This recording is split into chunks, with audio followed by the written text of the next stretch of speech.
Alright, hey guys, welcome back. Today we are going to be doing Kinslayer, Book 2 in the Stormdancer series by Jay Kristoff. So, I've already posted my Book 1 review for this series, so if you haven't seen that, go check that out.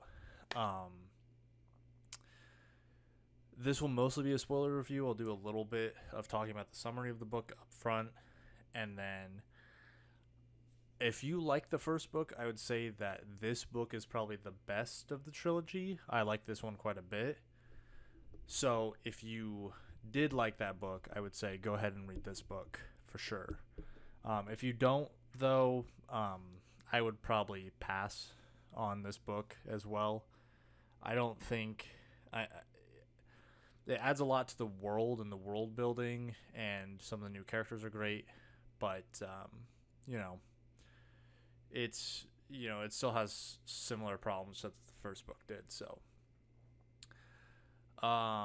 basically this book continues the story of Yukiko, and kind of it mostly focuses around on her exploring her powers a little bit more and getting to see the world outside of Shima, getting to see other parts of the world.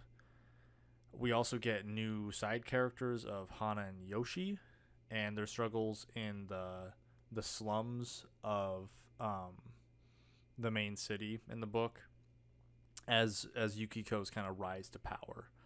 So one thing about that is really interesting is they're more of a street level type story, and I think that's a good balance for Yukiko's more like world level story. I actually really liked their story. We'll go into the positives with that too, and I'll probably be having spoilers from here on out, so just so you're aware. With Hana, Yoshi, and their Tomcat Dakin, I think they are honestly the best parts of this book. They are, all three of them are fantastic characters, and there's so many like emotions and side characters they bring in, and they tie in other side characters from the Kage and other parts of the story that we've already like characters we already know. So that was really cool, and I feel like their story, I honestly think they outshine Yukiko in this book significantly. um there's just so many stakes and emotions with their story, because they're these very like rundown characters that they have to, like, everything they have to do, they have to overcome things. And I think this is like a prime example of sometimes ending the world is not as big of a threat as just like needing to find out where your next meal comes from. Uh, this is a huge spoiler, so just so you're aware, I think Dawkins' death scene is probably one of the saddest scenes I've read in a long time. I was like very heartbroken when he died, and how he died was both, it was horrifying, and it was just like unjust in the way. I think that's one thing that Jay Kristoff does really well, is these animal characters. I remember him doing this in the first book too, with Yukiko's pet dog early on.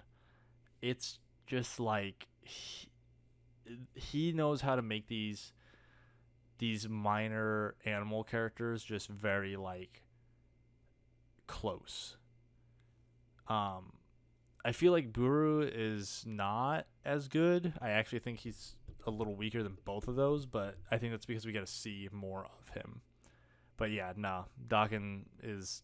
I really liked that cat, and it might just be because I like cats, but it was really sad. I personally liked the perspective jumping in this book. I think the first book, it was not well done, especially early on. It was very confusing. I think later in that book he started to find his stride. But in this book, I felt it was it was well done to keep the tension rising at all the time. Like there was definitely times that I was like, oh no, I need to get through this chapter so I can find out what happens to this other character, and that kind of like snowballing effect of, oh, I have to finish this to figure out what happens to this character. Oh no, I've read this, now I'm really interested in what's going on here, but we're back over here, but I want to know this. That's a really good writing technique, and it's not always the easiest to pull off, because a lot of times that can come off as like I don't like, you know, sometimes people just don't care about certain characters, and so like when those characters come on the page, it's kind of boring. Let's go into some critiques of this book. So I'm just reading through this note quick. I think, yeah. So there's a really creepy flesh priest cult in this book that is, as a world building element and as a scene, is really interesting. Like, I was extremely uncomfortable during the scenes. Basically these priests that literally write like tattoo stories and history and stuff like that on their flesh, and then when they die they're made into like scrolls and stuff. Super super creepy, and it's kind of hinted that they might be like these undead creatures or some kind of not like otherworldly creatures. I thought, like, the fact that I was so uncomfortable means that it was good writing. My problem with it is, because that was awesome, my problem with it is that it feels like it's like, hey, I came up with this really cool world building element and shoved it in here, and then it has nothing to do with the plot. It serves no purpose in the plot. Yukiko goes there to find out about her powers and why they aren't working, and she learns absolutely nothing. She goes in there, she risks herself, she gets nothing out of it. There's no gain. There's no clues, there's no hints, there's no nothing. It's just like she goes there and escapes, and that's it. If you're going to put something that interesting in a piece, you need to actually use it. You can't just like, oh, hey, I have this really cool thing, and then not ever bring it up again. It's kind of makes readers upset. We want to know what the point is, why this is, what's going on here, and the fact that it's literally serves zero purpose other than to be cool and uncomfortable. Then you should just cut that scene, and you can have it in your world building document, and you know it's there, but it shouldn't make it into the final copy of the book. This is also kind of leads into my next critique, and this one's very big. I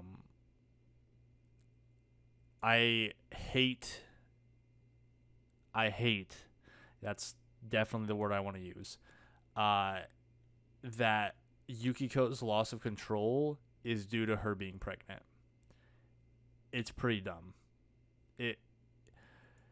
It's basically set up as this big mystery that she needs to solve out throughout the whole book, and I was like, okay, what's the twist? What's going on here? Why is she losing control? Is there something that there's a limit on her powers now because, you know, she used them to kill Yoritomo, and now she can't control her powers anymore, and she's going to have to figure out how to train. Like, maybe she's going to have to go do some training or something like that.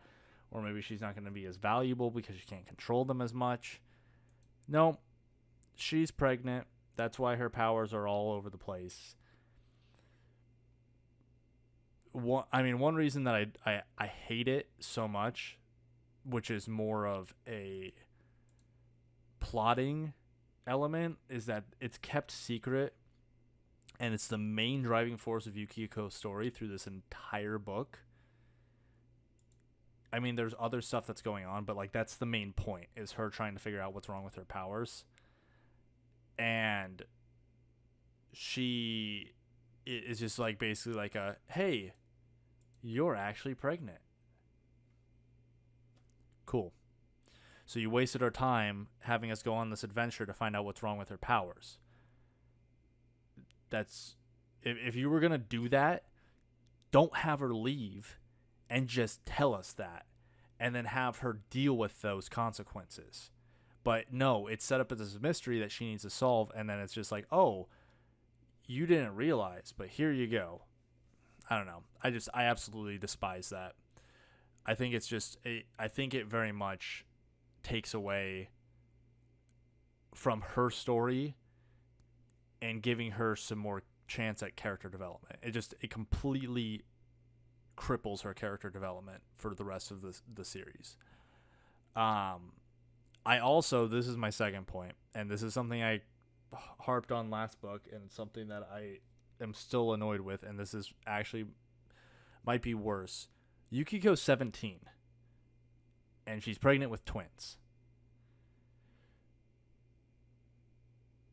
It would have been so easy to just make Yukiko like 20 or 22 or in her early 20s at any point in the last book. And then she had her birthday and she's a year older now, but she's in her 20s. But instead, she's 16 in the first book, and now she's 17 and she's pregnant, and that's her character. It's really unfortunate because I think that the first book actually did a very good job of making her character super compelling in certain aspects. There was definitely problems, sexual, like, icon-esque, like, male gazing problems that I had with her, especially since she was 16. But she was still an interesting character. But it's basically saying that the only, I don't know. For me, for this book, it made me feel like the only thing she was good for now is carrying these kids, and that's all. And I'll get more into that in the next book too, because I think it very much, like, as I said, it very much like just completely kills her character growth and development.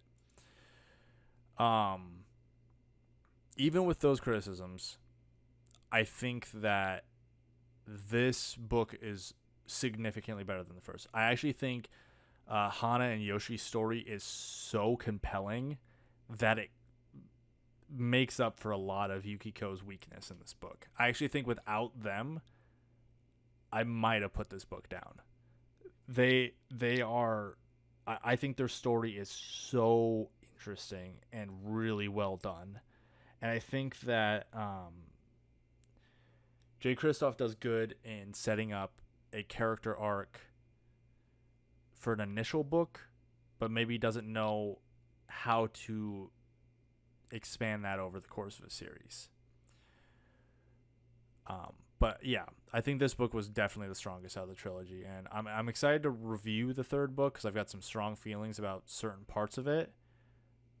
Again, even with all the criticism and stuff, it's definitely, there's some good stuff about it. There's some good elements to it.